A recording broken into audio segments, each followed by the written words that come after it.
Bienvenidos a Conexión Jurídica, el podcast oficial del Foro de Abogados de la provincia de San Juan. Esta vez tenemos una masterclass para ofrecerle, porque vamos a hablar de derecho laboral.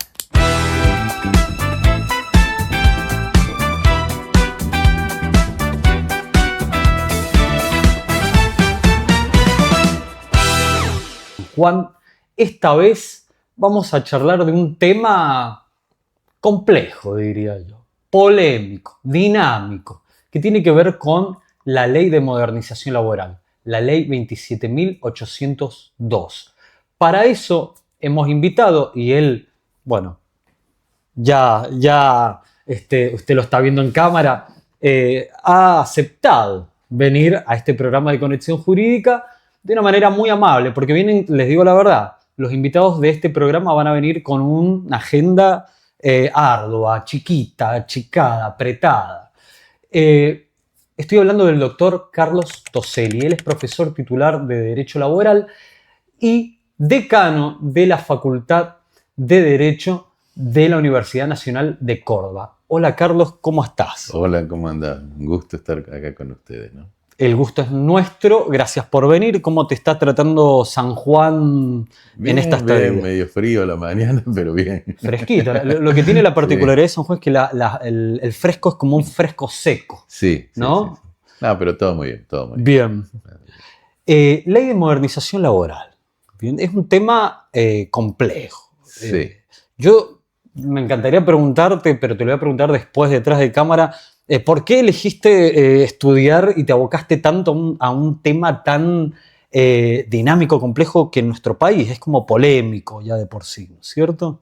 Sí, bueno, yo fui 25 años magistrado del Fuero del Trabajo también. O sea, toda mi vida académica fue en la justicia del trabajo, primero como empleado y luego como magistrado, vocal de cámara. Bien. Y bueno, y obviamente en la facultad también empecé como profesor de Derecho del Trabajo, de auxiliar hasta llegar a ser profesor titular por concurso. O sea, hiciste todo el caminito. Todo el caminito. Y también antes de estar en la justicia hubo un interregno donde estuve en la legislatura como relator de la Comisión de Legislación Laboral y también ejercí en forma independiente, o sea, todo en laboral.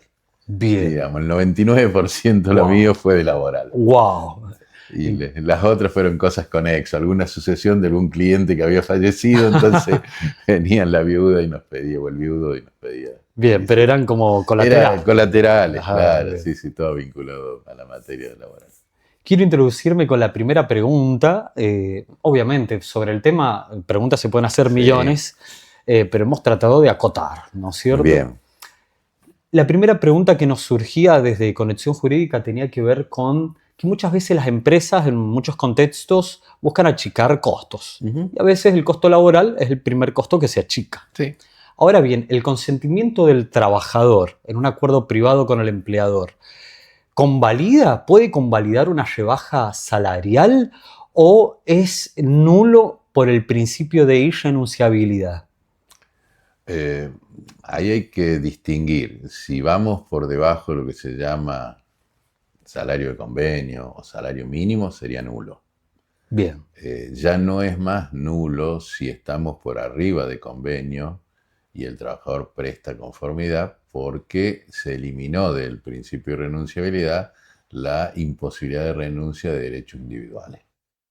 Ese es uno de los aspectos que ha sido tocado por la Ley de Modernización Laboral. Entonces, es como que se genera un nuevo contrato hacia el futuro. Como en otras condiciones. Siempre y cuando supere, insisto, lo que es el mínimo, el salario mínimo legal o bien el salario convencional. Y en esto juega mucho esto que se llaman los salarios dinámicos, que ha introducido esta nueva Ley de Modernización Laboral, que habrá que ver cómo se termina instrumentando. A mí me da toda la impresión de que se van a planchar los básicos de convenio y cada empleador va a negociar con grupos o sectores dentro de las empresas bonificaciones, premios, gratificaciones. Bien. Que no van a generar derecho adquirido. O sea, van a ser disponibles. El empleador, cuando los quiere sacar, los va a poder sacar. O sea, se supone que va a haber un acuerdo de partes, pero ese acuerdo de partes el empleador lo puede cambiar cuando la situación él entiende que le ha cambiado.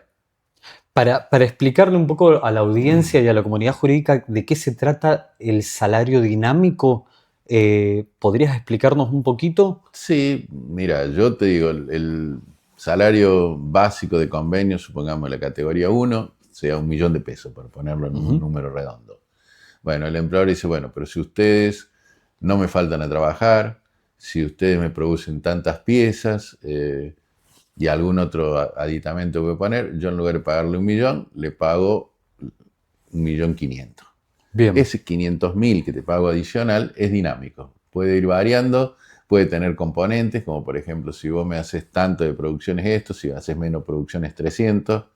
¿Entendés? O sea, hay ok. toda una posibilidad de movimiento. La particularidad, lo novedoso y lo diferente de esto es que no adquiere carácter de derecho adquirido. Ok. Incluso se podría avanzar sobre derechos que ya estaban vigentes. Por ejemplo, presentismo. Presentismo hay muchos convenios que lo tienen, que es el 8,33% del salario básico generalmente, por no faltar o por llegar presentismo y puntualidad en algunos casos también. Bueno, el empleador hoy podría decir, bueno, pero yo no pago más presentismo. Ujú. Lo puede sacar y nadie podría invocar un derecho adquirido a ese adicional. Bien. Esa es un poco la idea del salario Del dinámico, salario.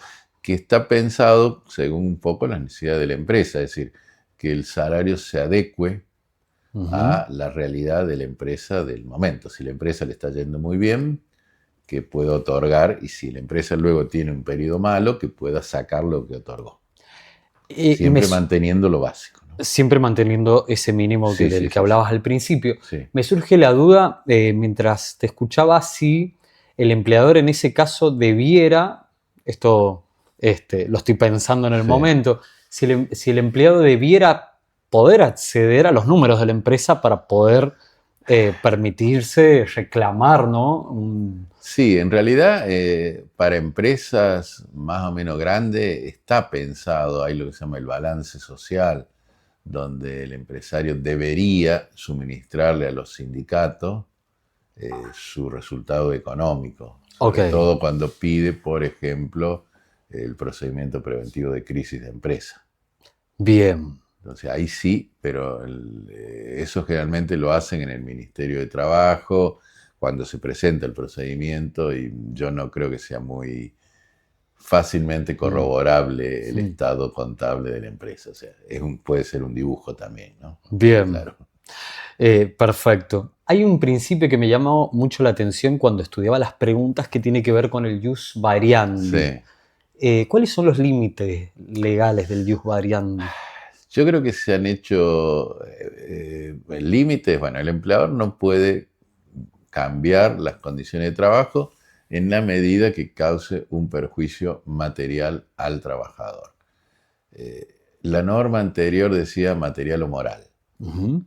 Ahora han eliminado el concepto moral. ¿En qué hipótesis podría haber un perjuicio moral? Y yo te tengo trabajando, vos sos un administrativo calificado que manejas exportación y yo te resuelvo pasar a limpiar los baños. Bien, No te cambio sueldo, no te cambio horario, no te cambio categoría, pero tu tarea es diametralmente opuesta y vos te puedes sentir literalmente humillado, moralmente. moralmente Ujú. agraviado porque te Bien, están haciendo una tarea para la cual vos no te calificaste. claro. O sea, eso muchas veces se puede utilizar como represalia. Ok. Entonces, ese es un punto. Y antes la ley permitía, la versión anterior del artículo 66, permitía al trabajador que estaba en desacuerdo con un cambio de estas condiciones Ujú. poder cuestionarlo judicialmente. Y hasta que no se expidiera en forma definitiva a la justicia, el cambio no podía llevarse a cabo, salvo que fuera general para todo el establecimiento. Por ejemplo, una vez la AFIP, ARCA, bueno, ahora decidió unificar el horario de todo el país con Buenos Aires, que en Buenos Aires trabajan de 10 de la mañana a 5 de la tarde. En Claro. Córdoba, que trabajaban de 7 a 14, se armó un revuelo bárbaro. Entonces, los trabajadores interpusieron un amparo, digamos, un ius variandi abusivo contra el empleador, pero mientras tanto tuvieron que cumplir ese horario porque no quedó nadie trabajando a las Mm. 7. Se arregló rápido y se hizo una cuestión media ecléctica, ahora trabajan de Bien. 8 a 2, o sea, Ok, se cambió una hora, pero en definitiva era irrazonable y además afectaba a muchos trabajadores que tenían cosas planificadas a la tarde, claro. desde tareas de cuidado, como ir a buscar a los chicos al colegio, qué sé yo, hasta gente que tenía alguna otra actividad a la tarde que no era incompatible con su labor de empleado del fisco. Claro, o sea que muchas veces estos cambios, por ejemplo, leyes nacionales, a veces no tienen en cuenta Las la realidades realidad locales, concreta de sí, la totalmente, provincia, no sé. totalmente, sí, sí. Acá se duerme la siesta, por Obvio, ejemplo. anda a pensar en Mm, Cruz del Eje que te vayan a trabajar a las 4 de la tarde, a las no, 3 de la tarde. un montón. Imposible, o sea, no porque la gente no quiera trabajar, sino porque el clima no Mm, te... O sea, hay estudios jurídicos en La Rioja que a la tarde empiezan a atender a las 7 de la tarde hasta las 10, 11 de la noche. wow, Sí, tenía amigos que hacían eso. Y digo La Rioja por decir una realidad que conocí, claro, pero creo que en todo el norte es similar eso de que la gente trabaja más mm, tarde por la condición climática, ¿no? exactamente. O sea que la geografía juega un papel importante, Sin ¿no? duda, sí, sí. Hay es un clásico a veces dentro de las empresas que eh, los empleadores suelen precisar acumular vacaciones. Le dicen al empleado, mira, no te voy a dar vacaciones ahora, pero las vamos a acumular para el año que viene. ¿Eso legalmente eh, es posible? La ley solo te permitía la acumulación de un tercio. O sea, Bien. vos tenías derecho a 21 días de vacaciones, podrías acumular 7 días más. O sea, tomarte 14 este año y dejar 7 y el año que viene tener 28. Ujú. Eso era perfectamente legal. En algunas actividades, los empresarios solían cortar las vacaciones por necesidades de la empresa. Y ahí había algún problema porque la ley no te permitía compensar vacaciones con dinero. Estaba expresamente prohibido, porque Bien. la idea de la ley era que el trabajador usara el tiempo de descanso, porque era para su recuperación eh, física, psicológica y demás, para compartir un tiempo con su familia. Claro. Es decir, dejemos de lado si podía vacacionar o no, que es Ujú. otro contexto, ¿no? Lo que ha hecho ahora la norma es permitir fraccionar las vacaciones. Bien. Está Entonces, permitido la está fracción. permitido con acuerdo del trabajador. Hay muchos que dicen, bueno, hay varias de estas normas podrían ser neutras o no causar perjuicio en el sentido que siempre requieren consentimiento del trabajador, gran parte de ellas. Entonces, bueno, si el trabajador está de acuerdo, ¿cuál sería el problema? El problema en muchos de estos casos está dado en la situación de debilidad que hoy tiene el trabajador. Entonces, el Ujú. trabajador difícilmente puede oponerse, por ejemplo, cuando hablábamos de uno de los mecanismos de despido que estaba previsto en ya la anterior ley, el Fondo de Cese Laboral. El empleador, el trabajador que no acepte que en su posible extinción de vínculo haya fondo de cese laboral y el empleador no lo contrata. Bien. O sea, no hay una relación de asimetría de poder Ok. que hace que, por más que haya consenso pedido, muchas Mm. veces consenso forzado, ¿no? Claro. Por ejemplo, también las notificaciones por WhatsApp. Muchas veces las notificaciones de las Mm. vacaciones se suele hacer quizás una semana antes por WhatsApp. ¿Ese tipo de notificación digital tiene un asidero legal o no? No lo incorporaron, es una de las pocas cosas de modernización que realmente debería haber sido incorporada, Claro. que no está. No sé por qué no lo hicieron. Supongo que si de todas maneras logra demostrar que lo comunicó de alguna manera por esa vía, va a ser válido. Bien. Pero lo podrían haber puesto de manera explícita, porque era Claro. algo que sí realmente Para que no queden funciona. dudas Para que no ni... quede en duda, para que no se genere conflicto. Hubo algunas otras normas que se solucionaron viejos problemas. Me parece que correctamente, por ejemplo, el tema de qué pasa si te enfermas estando en vacaciones. Mm, Bueno, había algunos empleadores que decían, el problema de que se enfermó, si se enfermó estando en vacaciones. No, bueno, ahora la norma dice claramente que se cortan las vacaciones mm. mientras estás enfermo y que después ves cómo se te da ese tiempo adicional, si en forma seguida o si tenés que pactar nuevamente con el empleador otro periodo para completarlas. Pero Bien. esta fue una solución que tiende a evitar algún conflicto sobre esa temática. Ok. Hay un tema que está muy en boga y que es muy actual que tiene que ver con las enfermedades laborales. Una de estas enfermedades tiene que ver con el síndrome de Burnet o de estrés laboral. Sí. ¿Notás que hay una flexibilización por parte de algunos juzgados en ir incorporando Mira, hay muy poco en eso, porque nosotros tenemos un sistema, una lista cerrada de enfermedades profesionales, al menos para considerar la enfermedad del trabajo.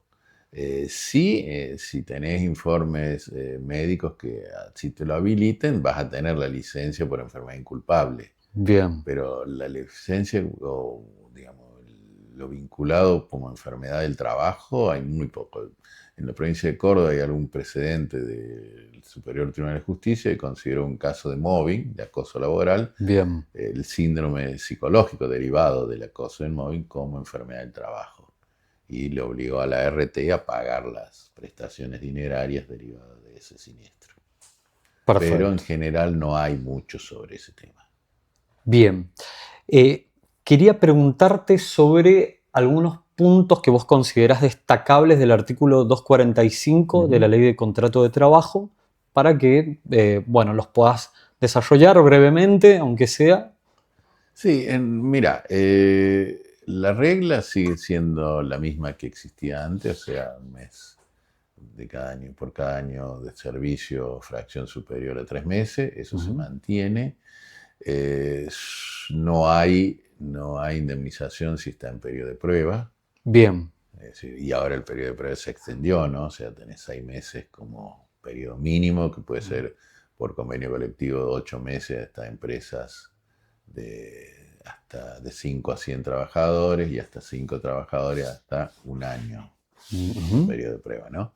Luego algunas otras normas que ya habían sido resueltas por la jurisprudencia, por ejemplo, que el tope de la base de cálculo no podría ser nunca inferior al 67% del sueldo real del trabajador. Si Bien. el trabajador ganaba 10 millones y el tope por convenios era 3.500.000, por decirte, el de él sería 6.700.000 porque sería el 33% de los 10 millones. Esa sería Perfecto. su base de cálculo para computar por cada año de servicio. Bien. Se eliminó algunos conceptos que en muchas provincias no se aplicaban, pero que en otras sí. Por ejemplo, la inclusión en la base de cálculo de la proporción del aguinaldo, de las gratificaciones o de las Ujú. vacaciones. Eso se sacó. En la provincia de Córdoba ninguno de esos tres conceptos se aplicaba, ¿no? O sea, pero sí en provincia de Buenos Aires, por ejemplo, el aguinaldo siempre lo habían incluido en la base de cálculo. Perfecto. Y se creó la posibilidad del Fondo de Asistencia Laboral, el FAL, Ajá. que no modifica en cuanto a la responsabilidad del despido. El empresario sigue siendo responsable del pago, Ujú. pero parte de lo que el empresario paga para la seguridad social va a ir destinado a este fondo que lo va a auxiliar, si el empleador quiere, en Ujú. relaciones registradas a pagar la indemnización. Recuerdo que fue este fondo de asistencia laboral fue muy discutido nominalmente. ¿A usted le parece que no tiene nada que ver o que es polémico nominalmente llamarle FAL a algo así? Le gustan los sonidos a esta ley. Habla de FAL, de rifle, en otro Ah, no lado, o sea, sabía eso. tenemos, sí. Pero yo creo lo más crítico del FAL es que detrae fondos de la seguridad social. O sea, el empleador paga lo mismo, Bien. el trabajador en teoría va a recibir la misma indemnización. El problema es que la seguridad social, en lugar de recibir, por ejemplo, el 19,5 que recibía antes de los empleadores, ahora va a recibir el 16,5. Si es Bien. pero son 2,5 en realidad, el 17 vendría a ser. Y si es gran empresa, sería un punto menos. Y el ejecutivo puede agregar medio punto más en cada caso, llevarlo a 1,5 y 3 puntos. Y eso se usa para pagar indemnizaciones. Bien. O sea, eso no va a ingresar nunca a la seguridad social, eso es lo más criticado. Cuando tenemos ya jubilaciones muy por debajo de lo que se estima la canasta Mm. básica, decirle, bueno, te vamos a sacar, algunas personas han hecho los cálculos, yo no, pero me sigo en esos números, que significa algo así como entre un mínimo de 2.500 millones de dólares a un máximo de 3.500 millones de dólares al año, lo que se detrae de los fondos que ingresan al ANSES para pagar jubilaciones. Y Wow. que quedarían ahí disponibles, porque no es solo, el FAL no va a ser solo para despidos, sino que cubre otras variantes de otras extinciones, tanto incluso las que se pagan indemnizaciones atenuadas, como la del medio sueldo, o por ejemplo la indemnización por muerte de los 48, que también es medio sueldo, o la incapacidad absoluta de las enfermedades inculpables, que es un medio sueldo. O sea, todo eso podrá ser pagado con el FAL. Lo único que quedó afuera es el despido discriminatorio.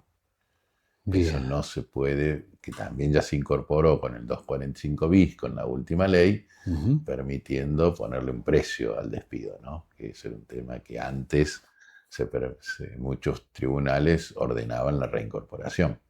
Ok. Ahora Bien. ya, en teoría, el despido queda consolidado. Bien. Salvo que un juez diga que es inconstitucional, ¿no es cierto? Pero, digamos, desde el punto de vista normativo, el despido sería definitivo. Yo te despedí porque sos judío, porque sos paraguayo o porque sos bisexual, cualquiera de esas tres variantes y muchas otras, porque tenés algún problema de salud, que eso también es muy frecuente, porque sos gremialista. O sanjuanino. O sanjuanino, si no me gusta tu tonada, qué sé yo. Te despido por eso. Y ahora la ley dice que el despido quedó consolidado. Lo que puede haber es un agravamiento que puede ser del 50 o del 100% de lo que te correspondería de indemnización por antigüedad. Agravación por el juez. Bien, ok, perfecto. Pero no reincorporación, que es lo que antes en muchos de esos casos se disponía. Se entendía que era un acto nulo, y si era un acto nulo en clave laboral implicaba que tenías que reincorporarlo. Bien. Ahora es un acto válido, tasado, agravado, pero válido. Wow. Doctor Toselli, si tuviera que elegir un solo principio del derecho laboral que esté en verdadero peligro de extinción, ¿cuál sería? Creo que el principio que hoy está más en riesgo es el de irrenunciabilidad. Me parece que es el que está más complicado, porque otros principios también han tenido afectaciones, pero la irrenunciabilidad individual, que era un logro que se había generado años anteriores, hoy en una situación de crisis del empleo es altamente riesgosa. Yo te doy algunos ejemplos. Hay países que tienen muy poca normativa laboral, pero tienen una altísima estabilidad. Te doy un ejemplo, Nueva Zelanda, porque tengo un hijo que vive allá, entonces puedo contar. Vos ves la normativa laboral neozelandesa y la comparás con la nuestra, y la nuestra es mucho más superior. Pero vos en la nuestra, en la actual redacción, tenés muchos artículos donde exige la conformidad del trabajador, que en tiempo de gran crisis del empleo como hay en este momento, donde todo el mundo trata por todos los medios de preservar el vínculo laboral y de soportar muchas cosas para preservarlo, ese principio era un bastión que te garantizaba que se iban a mantener determinados derechos que hoy me parece que puedan quedar diluidos. Por ejemplo, el tema de las horas extras con el banco de horas. Hemos conversado con el doctor Carlos Toselli y usted quédese aquí porque tenemos más para ofrecerle todavía. Tenemos que charlar más sobre derecho laboral, sobre la ley de modernización laboral y algunos otros puntos con nuestro próximo invitado, que ya lo irá a conocer. Y al final de este podcast, y si usted cumplió con quedarse y vio todo el programa, va a poder escuchar las respuestas a las dudas y preguntas de los nobles abogados. Así que quédate hasta el segundo bloque.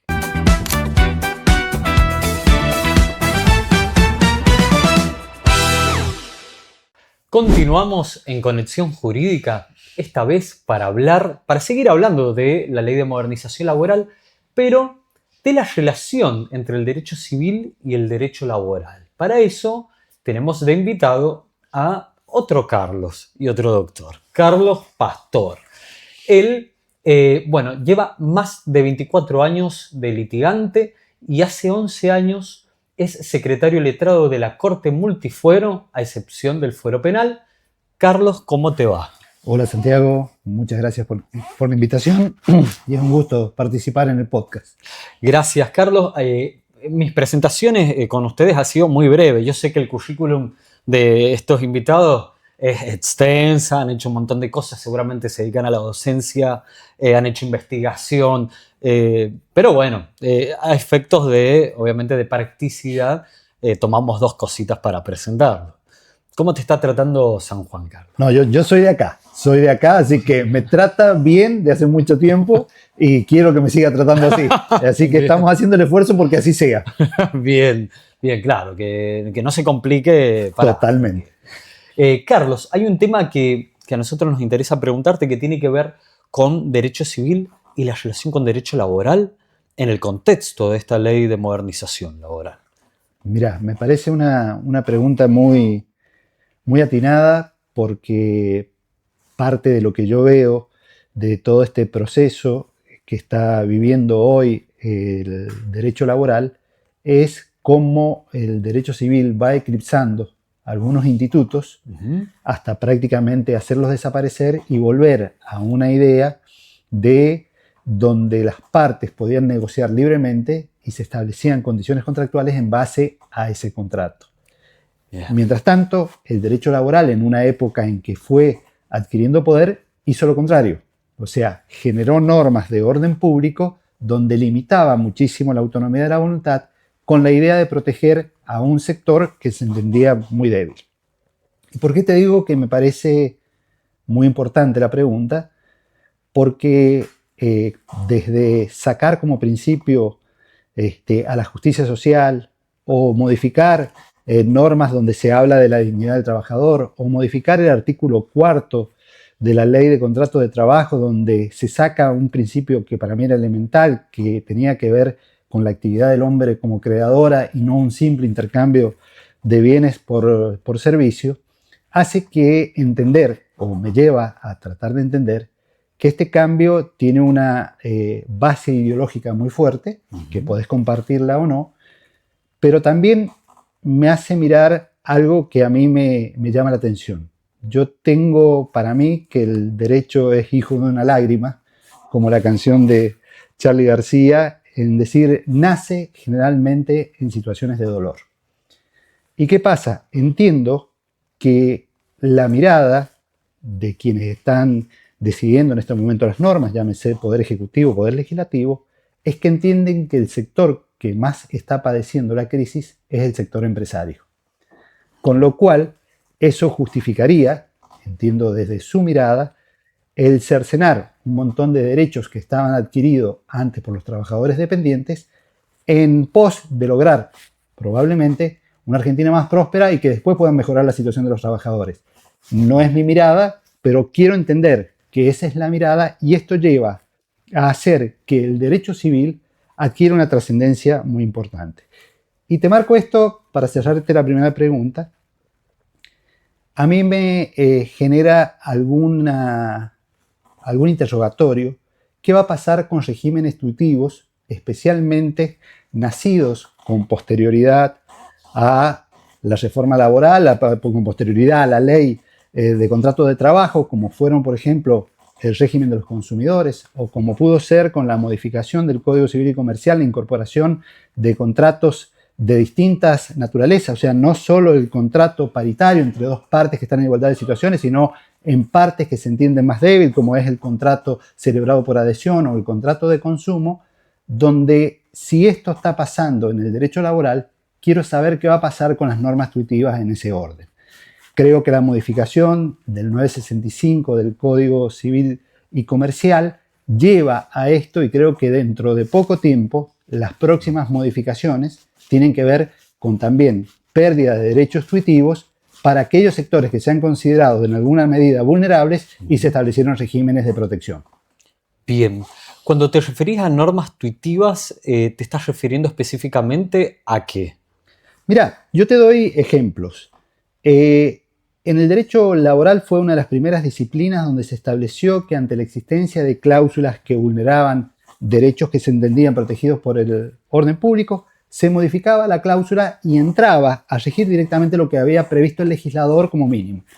Algo de lo que explicó recién el doctor Toselli, cuando vos querés celebrar un convenio por menos de lo que es el mínimo inderogable, para hacerlo bien gráfico, vayamos al salario del mínimo vital y móvil de la ley de contrato de trabajo o el salario mínimo del convenio de acuerdo a la actividad, no hay forma de que lo puedas hacer variadamente y por más que lo hayas pactado, celebrado ante escribano público, donde quiera, entra la norma del legislador en protección de eso.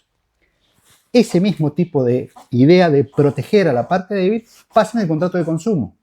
Por ejemplo, cuando vos comprás algo vía electrónica y tenés 30 días para arrepentirte de la compra, es un derecho que no lo tenés cuando lo haces en una operación en otras condiciones. Bien. Ni hablar con todo lo que tiene que ver con normas, con contenidos en contratos de adhesión, donde vos podés renunciar incluso a tu jurisdicción y después demostrás que el contrato es de consumo y vas a litigar en tu provincia. O sea, un montón de normas que establecen estas garantías para tratar de que en estas relaciones que son asimétricas, donde hay una parte con más poder y otra parte con más debilidad, se pueda lograr verdaderas transacciones donde haya intereses protegidos de las dos partes. Porque si no, quien tiene la capacidad de imponer termina haciéndole firmar al otro lo que no quiere. Claro. Y también lo explicó el doctor Toselli recién de manera magistral, y esto creo que es lo que está en riesgo. Es decir, si vamos a dar autonomía de la voluntad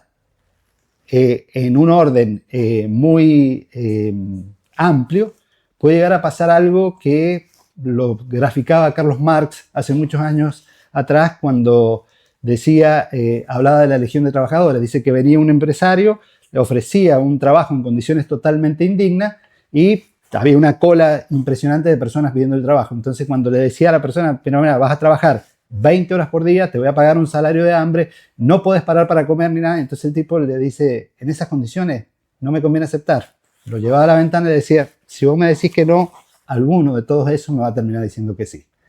Esas condiciones de la posibilidad de negociar con un mínimo inderogable me parece que es importante y es lo que tengo miedo que pueda llegar a afectarse, como dijo también el doctor Toselli. Pensar en que es el principio que puede estar más en jaque, el derecho a renunciabilidad. Bien, por eso aclarás al principio de la charla que el derecho civil está superponiéndose sobre el derecho laboral, porque se pueden producir estos acuerdos privados entre las partes, si mal no entiendo, y que, bueno, acuerdos que no se dan en un nivel de simetría, sino, como explicaba el doctor anteriormente, son relaciones asimétricas, ¿no es cierto? Totalmente. Vos fíjate que el ejemplo de la división o del fraccionamiento de vacaciones es quizás un ejemplo muy práctico, incluso en la época de otorgamiento es otra cuestión. A vos no te da lo mismo salir de vacaciones en cualquier momento del año, no te da lo mismo que te corten las vacaciones cada 3 días, cada 5 días, cada 10 días, o que tengas un periodo más o menos lógico para recuperarte. Si yo esto lo dejo que sea por simple acuerdo de partes, es muy simple. Si vos estás necesitado, yo te voy a decir, mira, en esta época que yo soy el empresario, que a mí me viene mejor que vos te tomes las vacaciones, aunque a vos no sea la época que más te interese, tenés la posibilidad de que te dé 5 días. Y vos me decís, no, prefiero acumularlo porque en enero lo tiene mi señora y quiero estar con ella en ese momento. Y te voy a decir, mira, a mí me sirve ahora. Si no me firmás, vas a tener vacaciones más largas porque vas a dejar de trabajar para mí. Claro, tremendo. Vas a poder estar con tu señora a largo tiempo. Entonces es una realidad que creo que muchas veces estos acuerdos que pueden aparecer firmados y con todas las garantías no son verdaderos acuerdos, sino que es algo parecido a lo que pasa con el asentimiento, que es distinto que el consentimiento. Están cerca, pero no son idénticos. Bien, ¿cuál es la diferencia entonces entre consentimiento y asentimiento? Porque creo que es un tópico que me interesa saber. Mira, el asentimiento es una figura que se utiliza mucho en lo que tiene que ver con bienes registrables y la necesidad de que el cónyuge, que no es el titular del bien, pero que forma parte de la sociedad, tenga que prestar la conformidad para que ese bien salga del patrimonio. Entonces eso se llama asentimiento conyugal. pero la decisión está en manos de la otra persona si decide venderlo o no, que es el verdadero titular del bien, que es el adquirente. Bueno, en esto que yo te estoy planteando, digo que se da una figura parecida, donde el trabajador no es que quiera las vacaciones en ese momento, sino que termina aceptando, asintiendo eso, porque sabe que el costo de oportunidad a la oposición es quedarse sin trabajo. Entonces, entre quedarse sin trabajo, prefiere asentir, pero no es consentir, que es sentir conjuntamente con otro. Esa es la diferencia. Quería consultarte sobre la relación entre aquellas leyes nacionales de fondo y los códigos de procedimientos locales. Mira, vos sabés que desde el punto de vista de normas procesales no son muchas las que tiene. Hay una norma muy interesante, creo que es el artículo 89 de la ley, no te lo puedo decir con precisión exacta, pero tengo entendido que es el 89, que habla de los precedentes de la Corte Suprema de Justicia en materia laboral, que se tornan obligatorios para todos los jueces inferiores. Es una norma, la verdad, que llamativa. Primero, es llamativa que solo sea para lo laboral si verdaderamente interesa tanto la jurisprudencia de la Corte y pasar de un sistema difuso como el que teníamos hasta ahora a un sistema de definiciones concentradas, casi de casación, para que haga la interpretación de derecho de fondo y que sea obligatorio para todos los jueces, incluidos los provinciales, en una materia de derecho común que en principio no debiera de intervenir la Corte Nacional, a pesar de que lo ha hecho y lo ha hecho en reiteradas oportunidades. Esa norma a mí me genera también me llama mucho la atención porque también estamos generando con esta ley de modernización laboral un sector de ciudadanos absolutamente diferenciado del resto. Los trabajadores van a tener un régimen jurídico que se aparta del régimen jurídico como si dejaran de ser ciudadanos. Alan Supiot decía en una frase muy recordada y muy célebre que el trabajador no es trabajador por sí, sino es una persona que trabaja. Esto quiere decir que primero es persona, después trabaja, y esto lleva a decir que el hecho de poner su cuerpo, su condición humana al servicio de otras personas, hace que tenga una trascendencia especial la protección. A diferencia de si yo vendo un bien, puedo perderlo, en este caso estás perdiendo bienes inmanentes a la propia persona que tienen que ver con su vida, su salud y sus principales afectos. Esto lleva a decir, ¿por qué si yo soy una persona que trabajo, me están cercenando derechos que tiene cualquier otra persona? Ejemplo de ello, que te limiten las indemnizaciones. Ejemplo de ello, que tengas un régimen que automáticamente te excluya de la posibilidad de otros reclamos que no surjan de la propia ley. Y si a eso le sumamos que no solo no te permiten, sino que vas a estar obligado por lo que diga la Corte de la Nación con respecto a un tema, me cabe la pregunta si van a ser tan sostenedores quienes propulsan este tipo de normativas, que como te digo ya es derecho vigente, cuando la opinión de la Corte sea distinta a lo que quiere el gobierno. O sea, si mañana la Corte dijera, entiendo que es inconstitucional la norma que establece que el trabajador discriminado no puede pedir la reintegración al trabajo porque es violatorio de principios de derecho internacional incorporado en nuestro artículo 75, inciso 24 y concordantes, quisiera saber si se va a decir hay que respetar ese precedente, no solo en el caso que se está dictando, sino para todos los tribunales del país, incluyendo los tribunales provinciales. Creo que ha jugado una ficha muy importante el gobierno a pensar que la Corte va a aceptar su idea de lo que debe ser la relación laboral y cómo debe establecerse. Lo que me llama la atención y creo que es un arma de doble filo, incluso para el propio gobierno.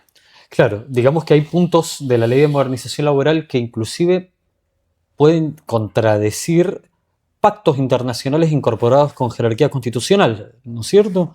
Es así, y vos sabés que, perdóname que te haya interrumpido, Sí. Santiago, es que me quedé sin contestarte otro punto que tenía que ver con algo muy propio de la provincia de San Juan. Recién refería el doctor Toselli que, por ejemplo, Buenos Aires tiene norma, específicamente provincia de Buenos Aires, tiene jurisprudencia de la Corte que incorporaba la incidencia de SAC como base de cálculo en las indemnizaciones. Ese mismo concepto lo tiene San Juan desde un fallo de 1978 de la Corte provincial que se llama Raed contra Molina y se incorporaba ese 8,33% de la base de cálculo para mejorar las indemnizaciones, porque se entendía que era un salario de vengado que se generaba día a día independientemente que se pagara cada 6 meses. La nueva ley automáticamente lo deja fuera. Ha aclarado un punto donde, es cierto, estaba discutido, no todos los tribunales tenían ese criterio, pero ahora ya directamente por ley queda esto reducido. Bien. El otro punto, que también como marcó el doctor Toselli, cuando la Corte Nacional a través del precedente Bisotti estableció que en los salarios fuera de convenio no podía verse reducido más del 33%, es un criterio que ha mantenido la ley y lo ha establecido como fijo, criterio que me llama la atención a mí que sea en esas condiciones, porque aun cuando sea solo la reducción del 33%, es muchísimo para la persona que está cobrando. Con lo cual se rompe el binomio, puedo entender el criterio de no confiscatoriedad, pero creo que no estamos hablando de un impuesto y me parece que se perjudica al trabajador verdaderamente. Es una mirada particular, tiene que ver con mi concepción del derecho, no puedo decir que esa sea una norma irrazonable, mucho más cuando la práctica lo venía haciendo. Bien. Para mí ese 33% me parece muchísimo en una indemnización. Me ha quedado resonando en mi cabeza al principio de esta charla que decías que las leyes a veces son hijas de la lágrima, y esta ley en particular, y que además tiene como un gran componente ideológico, por lo que decías. Y que la idea de esta ley era como beneficiar, por decirlo de alguna manera, al empleador, digamos, para luego, más tarde, beneficiar al empleado, ¿no es cierto? Mejorando la actividad productiva a través de una ley, con menos costos laborales para el empleador, y que de esa manera se generaría, digamos, condiciones económicas más favorables, por lo menos esa es la visión del gobierno nacional cuando propone este tipo de leyes, ¿no es cierto? Totalmente. Tema intereses. ¿En qué situación estamos localmente? Mira, la pregunta creo que es muy pertinente porque tenemos una realidad que no es común a todas las provincias.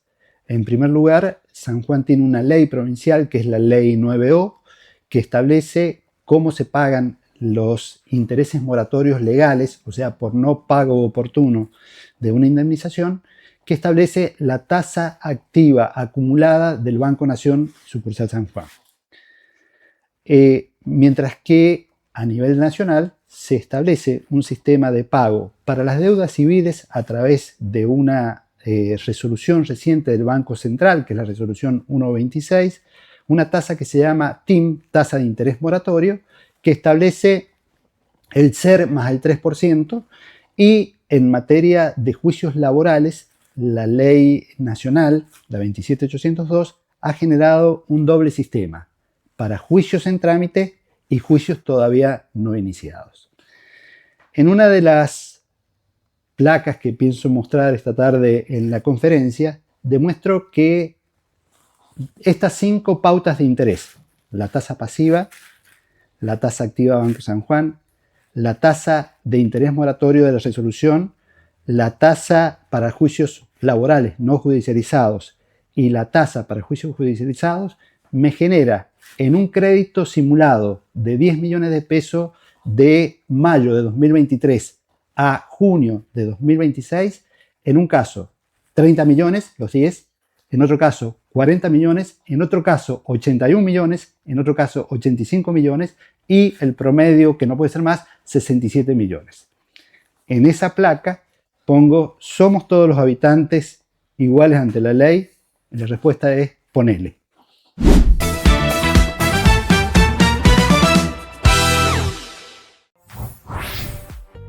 Para informarte de las actividades de capacitación y las jornadas que están disponibles para que realices en el foro, puedes hacerlo consultando nuestro sitio web, puedes hacerlo a través de las redes sociales o las distintas vías de comunicación que tenemos a disposición de los matriculados, como son los canales de comunicación de WhatsApp o bien personalmente en la sede de la institución. Bueno, la pregunta si se puede optar por llevar un conflicto judicial a la Subsecretaría de Trabajo o a mediación, y si esto es optativo, en realidad es optativo Subsecretaría de Trabajo, porque Subsecretaría de Trabajo no es obligatorio como es la instancia previa de mediación, ¿sí?